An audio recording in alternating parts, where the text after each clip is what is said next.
gadgetry. And Venkataraman Ramakrishna was born in 1952 at Chidambaram, Tamil Nadu, and he had his bachelor's degree in physics from MS University Baroda and PhD from University of Ohio. And then he has been working all the time on ribosomes that make proteins in the cell, and he has several fellowships and then in different honors and all that. And right now he is working on the structure and function of ribosomes and the action of antibiotics on ribosomes. May I now request? Thank you. Okay. So thank you very much. Can people hear me? Yes. Hello? Okay. Yes. So I'm very sorry about the delay, but I actually had no opportunity to set up the computer before this, so I'm sorry it took a little time. So I want to give a very general lecture because I was told that there are people here from different areas of science. There are school children here, there are young college students. So I'm not going to assume any knowledge of molecular biology, but rather I'm going to assume that you're just, an interested member of the public. And I'd like to give you a flavor for what this work is all about. And I'll talk a little bit about antibiotics, and then in Tom Steitz's lecture, he's going to give you a very detailed view of some very important antibiotics and how they can be used, how these structures can be used. So I'd like to start off by showing this picture. You may not recognize some of these people. These are great writers on the top. Mozart and Schubert were very famous classical musicians, but since we're in Madras, all of you ought to recognize Ramanujan, the famous mathematician. And the point is that all of them died when they were very young of infectious disease. And today, if we get an infectious disease, we simply expect to go to the doctor and get antibiotics and be treated. Although that's not always true even today. Because even today, there are about 100 million people worldwide who have active tuberculosis, which causes 2 million deaths a year. And there are resistant strains of tuberculosis emerging.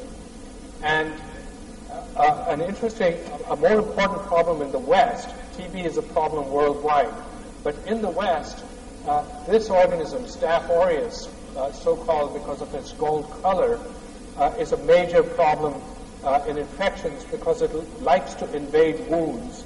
So it's very often a post-surgery complication in hospitals. And it turned out that when penicillin was discovered, nearly all of Staph aureus would respond to penicillin. So the number of resistant organisms was very, very low. But as soon as penicillin became introduced, the fraction of Staph aureus that was resistant grew very rapidly in hospitals, but even in the general community caught up with it. So today, nearly all Staph aureus is resistant to penicillin. Now, there are other antibiotics that Staph aureus is sensitive to, but in fact, there are now multi-drug-resistant Staph aureus that responds to only one antibiotic, which is vancomycin, and there are actually reports of vancomycin-resistant Staph aureus, although not in combination with multi-drug-resistant Staph aureus. So it's clear that if these things combine, we could have a Staph aureus that doesn't respond to any known antibiotic. And so we really need development of new antibiotics. And you can see that in England, there are a number of deaths in hospitals due to these multi-drug-resistant Staph aureus. And this is John Reed, who was the health secretary at the time in 2004, asking hospitals to take action about infection rates. So the whole idea of antibiotics in the modern era, of course, traditional medicine's always had some thing that they would use to treat infections with, but without actually knowing about bacteria and so on.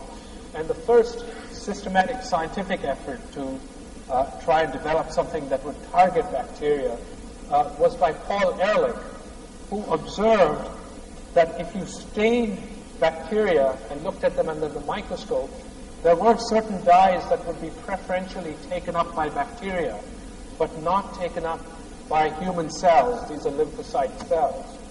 And so this led him to think that maybe if you had a dye that was toxic and bound specifically to bacteria, it would then have a magic bullet that would only kill bacteria and not harm organisms. And Paul Ehrlich was not, he had the idea, but he wasn't quite so successful in producing a useful antibiotic. And that was first done by this man, Gerhard Domat, whose contribution was interesting because he worked for the Bayer Chemical Company, which made a huge number of organic dyes. And he very systematically tried all of these organic dyes for their effectiveness against bacteria. And he came up with this compound called Prontosil, which at the time was miraculous because it was the first highly effective drug that you could give to humans, and it was effective against fatal infections. And at the time, streptococcal infections were very, very serious because you could get a cut and it would get infected by streptococcus, and the streptococcus would simply grow along from the region of the cut. And often you would have to amputate an entire limb, or it would be too late and it would become systemic and you would die. And it turned out that soon after he discovered Prontosil, he was able to save his own daughter from having her finger amputated. Now, one problem with Prontosil was that when people tried to understand how Prontosil worked in humans, it turned out that Prontosil was broken down into humans, and one of the compounds was a previously known compound called sulfanilamide, so he couldn't patent it. His patent on Prontosil was immediately voided because sulfanilamide was already known, so it voided his patent. And there's another unfortunate thing that he had, which was that he was given the Nobel Prize for his discovery of the first sulfa drugs, which was Prontosil. But this was during, I think it was about 1940 or something, or 30. No, it was actually in the late 30s.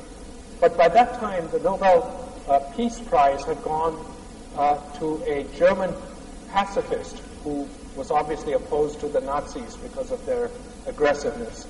And Hitler thereby banned all German scientists from accepting the Nobel Prize, so he was not allowed to go and accept the Nobel Prize because he was in Nazi Germany.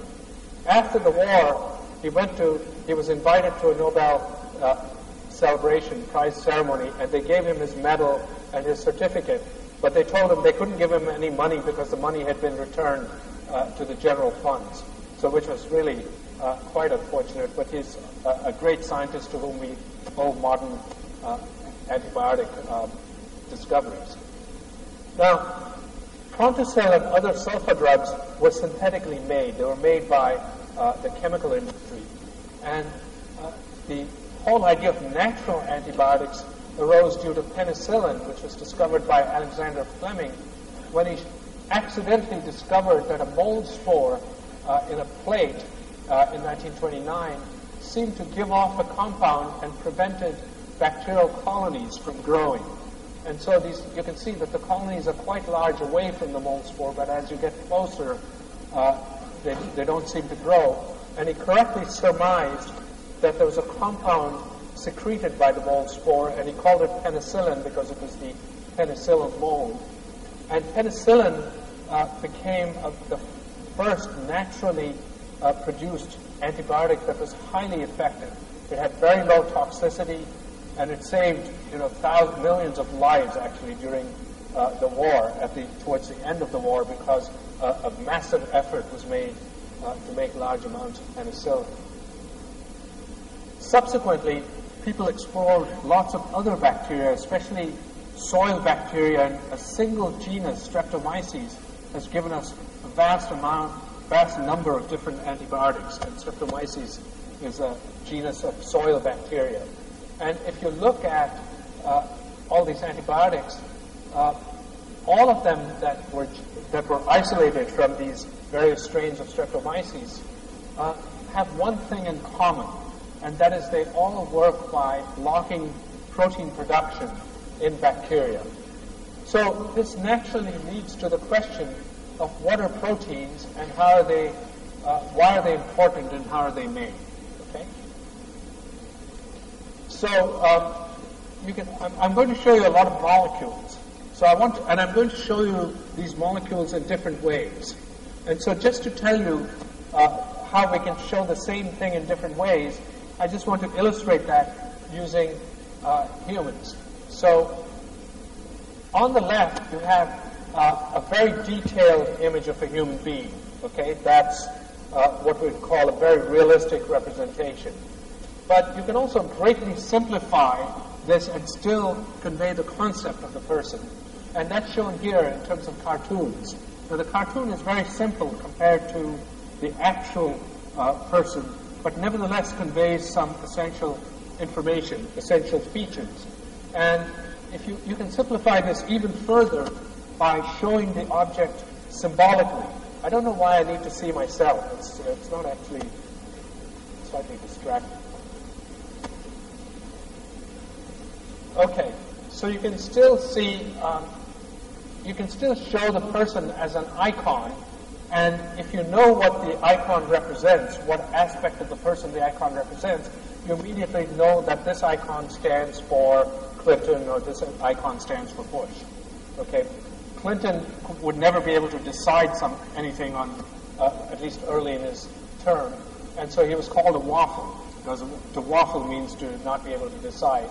And this comes from a Texan phrase called all hat and no cattle, which suggests that, there's not much underneath the hat. And so that was the representation for Bush. So you can similarly represent molecules in very different ways. So this is the molecule DNA, which was discovered by Crick and Watson, the structure.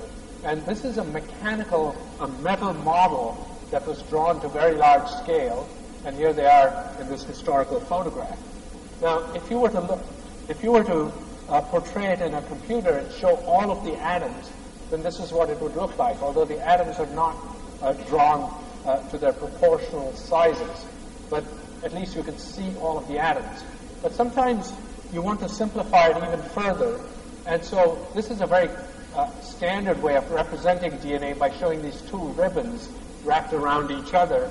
And you want to show that DNA is composed of 4 types of building blocks, so you can give them 4 different colors, and to show you that A will only fit with a T and G will only fit with a C, you schematically made the joining between these building blocks different, so that you convey the idea of 2 pegs fitting with each other. Of course, the reality is nothing like this. It's actually hydrogen bonds that are where you have complementary acceptors and donors. But nevertheless, this actually conveys the concept and the architecture of DNA. So when I show you lots of molecules, you need to keep in mind that the representation may be different. So we talked about proteins, and I said that many antibiotics work by blocking protein production. So the question is, what are proteins and why are they important so that blocking them should actually kill bacteria? Well, I'm showing you 3 different proteins here. One is collagen, whose structure, incidentally, was first discovered in Madras by G.N. Ramachandran. And you can see that it's a long filamentous protein. This is the protein that makes up our skin and cartilage. This is